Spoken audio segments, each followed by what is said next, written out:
Comment ordonner sa journée?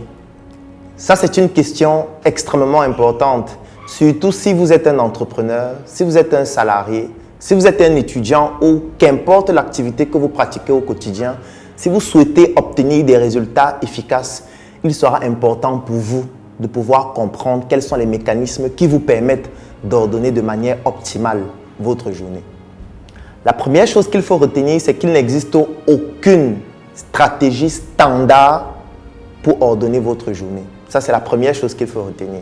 Ça veut dire, si moi, par exemple, je vous explique que je me lève tous les matins à 2 heures, je fais le sport jusqu'à 4 heures, ensuite je médite jusqu'à 5 heures, ensuite je lis 3 livres jusqu'à 6 heures, je m'habille, je m'en vais travailler à 7 heures, je travaille jusqu'à 23 heures, et vous vous dites vraiment, j'ai envie de devenir comme Claudel et je vais calquer ça, ce serait une bêtise, tout simplement, parce que nous n'avons pas le même patrimoine génétique, nous n'avons pas grandi dans le même environnement, nous n'avons pas bénéficié des mêmes connaissances, nous n'avons pas eu les mêmes contraintes dans nos vies, raison pour laquelle c'est tout à fait naturel que nous ne puissions pas avoir le même aménagement tout au long de votre journée ou tout au long de nos journées.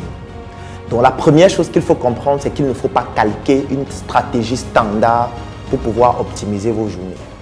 La deuxième chose qu'il faut comprendre, c'est de pouvoir vous comprendre vous-même.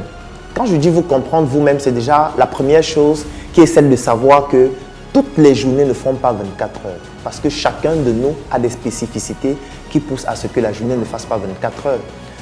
On nous dit toujours qu'une journée fait 24 heures, mais il y a des personnes qui dorment 8 heures, il y a des personnes qui dorment 10 heures, il y a des personnes qui dorment 3 heures.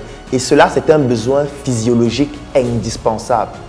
Ça veut dire que nous n'avons pas tous le même appétit de sommeil. Et lorsqu'on parle d'appétit de sommeil, c'est un peu comme de la nourriture.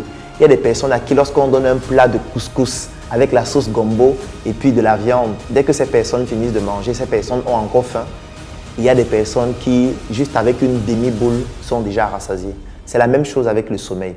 Donc, tous les besoins physiologiques indispensables comme le sommeil, vous devez pouvoir les appliquer en fonction de votre besoin de manière optimale.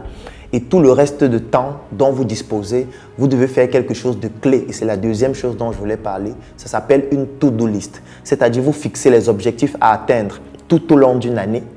Restreindre ces objectifs-là pour que ça revienne aux objectifs à atteindre tout au long d'un mois. Ensuite, ramener ça à la semaine, puis à la journée. Et maintenant, définir les tâches spécifiques que vous devez faire tout au long d'une journée et que vous devez évaluer à la fin de chacune des journées, afin que, à la fin d'une journée, à la fin d'une semaine, à la fin d'un mois et à la fin d'une année, vos objectifs quotidiens, jour après jour, vous permettent d'atteindre l'objectif général que vous vous êtes fixé pour toute l'année. Donc, ce que vous devez faire, c'est de vous fixer un objectif précis et délimité dans le temps sur toute une année, de ramener cet objectif par mois, par semaine et par jour et définir une feuille de route avec des tâches précises et spécifiques que vous devez effectuer jour après jour afin que, même si vous ne disposez que de 2 heures de temps pour travailler en une journée, que ces 2 heures de temps soient 2 heures de travail et non 2 heures au travail.